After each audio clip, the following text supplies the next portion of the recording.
Welcome once again to Effortless Mastery. In this video, we'll be learning about the regulation of glycogen metabolism. In our recent videos, we've had to talk about the metabolism of glycogen, how glycogens are being formed from glucose, a process called glycogenesis, and how glycogens are being broken down to release free glucose and probably glucose 6-phosphate, a process called glycogenolysis. So now for today's class, we want to learn about the regulation of the metabolism of glycogen. Now, like we earlier established, there is a primary enzyme. The primary enzyme in glycogenesis is glycogen synthase, while the primary enzyme or the key enzyme in glycogenolysis is glycogen phosphorylase. So how are these guys regulated? How are these enzymes controlled? Now, usually the actions of these enzymes are under regulation by the substrate, the level of substrate you have. For example, if I have a lot of glucose in the body, there is no how. Because glucose is much, the glucose has to be converted to glycogen. Excess glucose has to be stored. So that means in events when there is high level of glucose, the person to be activated will be glycogen synthase. But in those same conditions, when there are high levels of glucose, glycogen phosphorylase will be inhibited. But then on the other extreme, when glucose is low, glycogen synthase will now be inhibited. But when glucose is low, glycogen phosphorylase is what? Activated. So you realize the level of substrate, in this case glucose, can greatly impact on the enzymes. Likewise, the end product, like in the case, during glycogenesis, I am forming glycogen. So that means if I have layers of glycogen available in the body will activate the enzyme called glycogen synthase in order to store glycogen. But when there are more of it, there's no need to store, so I inhibit the enzyme. So you realize that three primary things regulate this enzyme. Number one is the action of, or is the level of the substrate. Number two is the level of the end product. Number three, which is very important, is now hormones. The hormones. Now, usually, remember we said that glycogen metabolism is broken down into two, the synthesis and the breakdown. Now, the synthesis is regulated or happens when we have a lot of glucose available, and that's during well-fed state. That's during period of abundance. And the hormone of abundance is called insulin. So that means insulin activates glycogen synthase. Insulin activates glycogen synthase. Insulin, during period of abundance, when we have a lot of glucose, we help to carry this glucose into the cells and at the same time activate the enzyme that will cause the glucose to be stored as glycogen. Whereas when I go to glycogenolysis, the key hormones that are important are hormones of starvation, hormones of fasting, primarily glucagon. Glucagon acts only on the liver, whereas I have adrenaline released by the adrenal glands in periods of stress or in periods of starvation, and they can act both on liver and skeletal muscle. So take note, glucagon is only specific to liver, but noradrenaline can act both on liver and skeletal muscles. But what do they act to end up doing? Through a series of steps we will learn today, they end up activating glycogen phosphorylase, whereas they inhibit glycogen synthase. So in summary, you realize that glycogen metabolism, or the regulation of glycogen metabolism, first and foremost is regulated by three things. One is the substrate. In this case, it could be glucose. For synthesis, I'm starting with glucose. For breakdown, I'm starting with glycogen. Number two, it could also be end products. In genesis, I'm trying to form glycogen, but in breakdown, I'm trying to form what? Glucose. So the level of these things will affect which pathway is accepted or is carried out at any point. And then very importantly, hormones. During abundance, insulin is acting to stimulate glycogen synthase. But please note, at that same time, it is inhibiting glycogen phosphorylase. Whereas when the noradrenaline and glucagon are acting, they are stimulating phosphorylase but they're inhibiting. So you realize we can never have synthesis and breakdown happening at the same time. Rather, at every point, one of them is stimulated and the other is inhibited. During period of starvation, who will be stimulated? Breakdown, then synthesis is inhibited. But during period of plenty or surplus or well-fed states, you realize the synthesis is upregulated, but then the other one, which is the breakdown, is downregulated. Now let's just get a picture into what happens. To be a quick class, let's get a picture into what happens. Now I would start up with what happens for glycogenesis. So we said the key enzyme here is glycogen synthase. And remember, this enzyme is active in phosphorylated state. So let me call this B and I call it inactive. So the inactive glycogen synthase is changed to an active glycogen synthase. Of course, remember why it is active. Glycogen synthase is only active when it is dephosphorylated. So that means I have removed inorganic phosphates. Now, the enzyme responsible for this removal of phosphates, yes, I know you got it. Enzyme that remove phosphate are called phosphatase. And in this particular case, the enzyme is called protein phosphatase 1. So it is an enzyme that catalyzes the removal of phosphates from glycogen synthase to now form an activated glycogen synthase. Remember, glycogen synthase is active in dephosphorylated state. Now, what are the other things that can activate? Because, of course, this enzyme is the most important enzyme in synthesis. What are the other things that can activate this enzyme? So, usually, an hormone called insulin. So, insulin can directly stimulate protein phosphatase 1. And if it is stimulating protein phosphatase 1, that means it is indirectly or whether indirectly activating. When I stimulate, when it comes to stimulate protein phosphatase 1, which activates glycogen synthase. At the same time, the level of glucose, when insulin is available, that's what it does. Now, when glucose is also much in blood, glucose can also activate glycogen synthase. So that's that. So you realize glucose level and then insulin. But there's an inhibitor of this guy. It is called inhibitor 1. Now, usually inhibitor 1 itself is activated. Inhibitor 1. So the only inhibitor of this activation is an enzyme called inhibitor 1. This enzyme is activated by protein kinase C. Protein kinase C and activated protein kinase C. It's something we'll talk about in today's class when we deal more on glycogenolysis. But the fact is that aside from insulin acting directly to stimulate, so this is during periods of well-fed states, stimulates this to activate this enzyme. Glucose, during welfare, glucose is also high. It stimulates this to activate.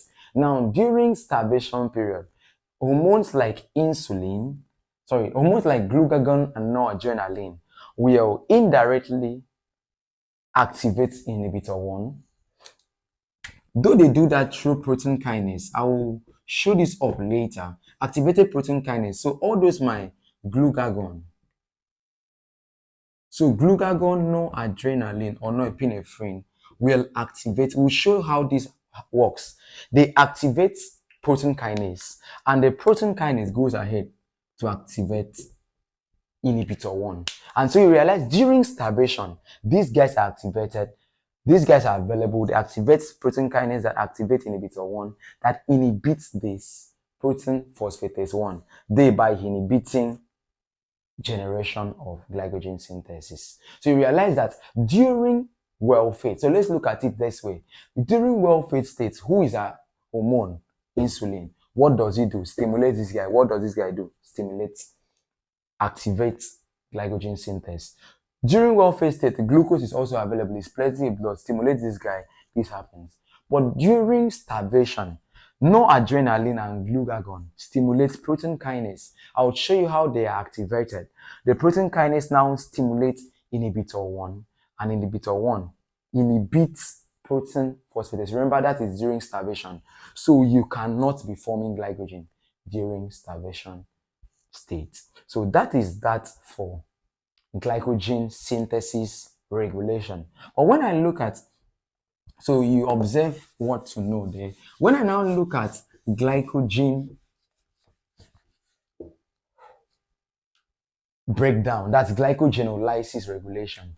Now, everything begins, remember the target is the skeletal muscle and the liver. But if I'm dealing with the liver, the regulation of glycogenolysis in the liver is achieved through a type of receptor we call G-coupled or G-protein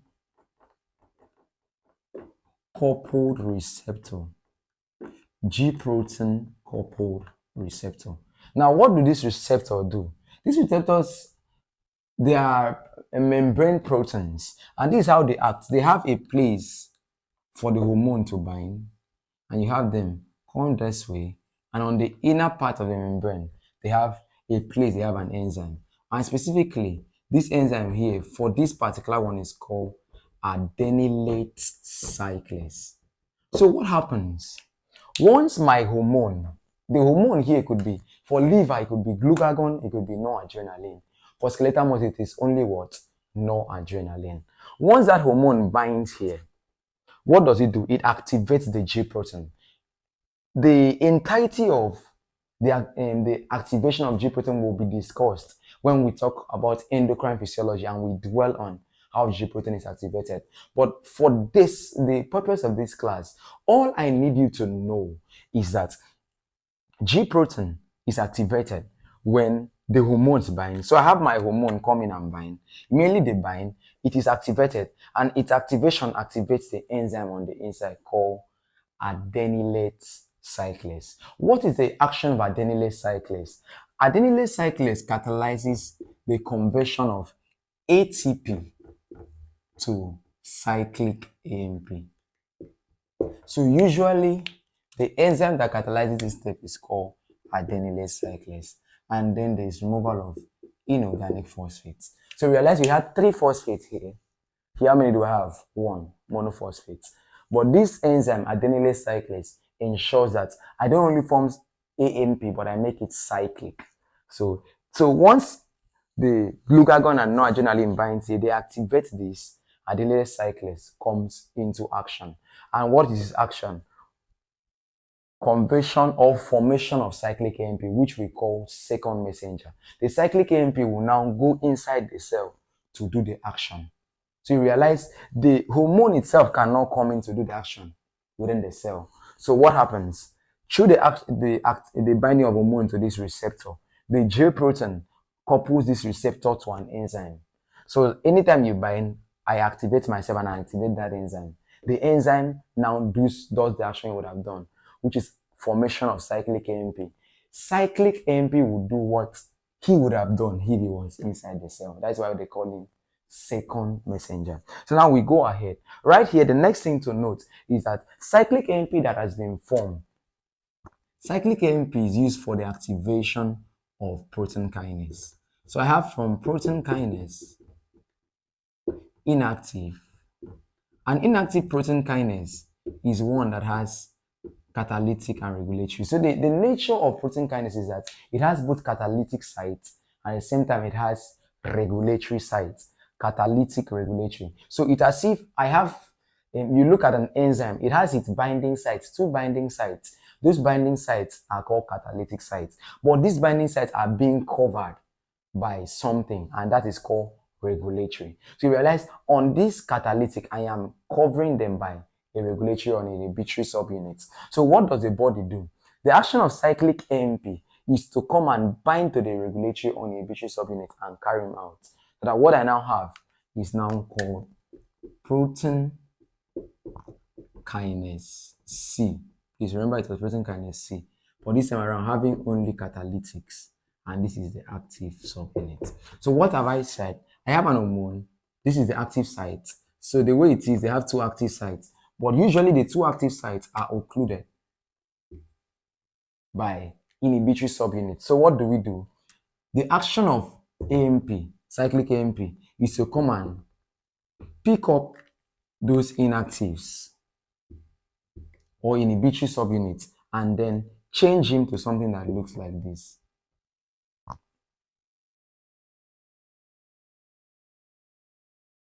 So you realize it is now having the catalytic sites exposed. So that's what we call activated protein C. So what have we seen? Cyclic AMP's action is simple, and it is activation of protein kinase C. What does protein kinase C do? Yes, this is what we mentioned earlier. Protein kinase C, it can go back to glycogenesis and inhibit it how? By activating inhibitor 1 that would inhibit protein phosphatase that would have activated glycogen synthesis. I believe you've gotten me. So protein kinase C activates inhibitor 1 that will inhibit protein phosphatase that would have activated glycogen synthesis. So glycogen synthesis is not activated. So whenever we are doing this in periods of starvation, there is no storage of glycogen.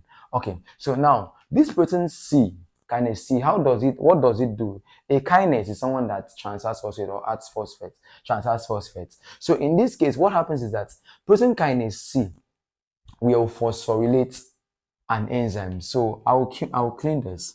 Protein kinase C will go ahead to phosphorylate an enzyme we call, so this one here that is active will come in to phosphorylate an enzyme, and this enzyme is called phosphorylase kinase. So usually, so this one is inactive. So I'll activate the phosphorylase kinase from inactive phosphorylase kinase to active phosphorylase kinase. So what are you seeing here? The activation here is by addition of phosphates. So ultimately, remember in glycogenolysis, the key enzyme was phosphorylase that needs phosphates. But this is not even phosphorylase, this is phosphorylase kinase, someone that can phosphorylate him. So protein kinase C does not act directly on phosphorylase. Please take note. Protein kinase C acts on another enzyme called phosphorylase kinase so when it acts on him, what is its action? Addition of phosphate such that he becomes activated. It is now phosphorylase kinase that goes ahead. It is now phosphorylase kinase that will go ahead to now activate our glycogen phosphorylase. So usually the name we call glycogen phosphorylase that has not been activated is D-phospho. That's without phosphate. D-phosphorylase. I had to use the hyphen to make you see it. The name is phosphorylase, but I call it D-phospho without phosphate. So this is inactive. So I will activate him to phosphorylase, which is active. And the enzyme for this is called phosphorylase kinase. Remember the one that was activated here. So this enzyme that was activated here is what comes here to now add phosphates to phosphorylase to make him active. Please remember very carefully, glycogen phosphorylase is only active when it is phosphorylated. So how is this phosphorylation brought about? It is that in periods of starvation, my hormones come to bind here. Two series of activation, that is G-coupled protein activation. We have adenylate cyclase activated. Adenylate cyclase converts ATP to cyclic AMP. The cyclic AMP activates protein kinase C. Protein kinase C will go on to inhibit our glycogen synthesis by activating inhibitor 1 that will inhibit protein phosphatase, and then that one will of course go and inhibit. It will not activate glycogen synthesis, but for this particular pathway which concerns us, activated protein kinase C activate a kinase that can activate our phosphorylase. So once the phosphorylase will act, it will go, is activated, it will go on to do the action we learned when we learned about glycogenolysis. So this is how the hormones work. For example, when we mention insulin, insulin's action is always through a particular mechanism. That's where you have to use a tyrosine kinase mechanism. Yes, so that is its action for the synthesis. So in summary, what have we learned? The key take notes we should be taking notes from today's class is that the regulation of glycogen metabolism is by three things: substrate level, the level of substrate, the level of end product, and then hormones. So the substrate will affect, the hormones will affect. Primarily about the hormones, the key hormones are hormones of starvation, which is glucagon and noradrenaline. There are some synergistic effects we can have from thyroid hormone and growth hormone, but that's not really primary at the moment. And then aside from that, the next thing that's also worth knowing is that during periods of plenty to well-fed state, insulin can also act. So insulin will be supporting glycogen synthesis, whereas glucagon and noradrenaline will be supporting what? Glycogen breakdown. So this brings us to the end of our lecture today on the regulation of glycogen metabolism. I'd love to see you in our next class. So please go ahead and subscribe to this channel if you are yet to do so. Subscribe to the channel, like this video, and then if you have any form of questions, you have a topic you want us to discuss, you have a topic you want us to talk about, then please you go ahead and mention that topic in the comment section. We'll be ready to prepare videos on that topic, and also hit on the notification bell so that every single time our video drops, you will be educated and you'll be made to know that okay, our video is here. So thank you very much for joining us today. I'll see you in our next class.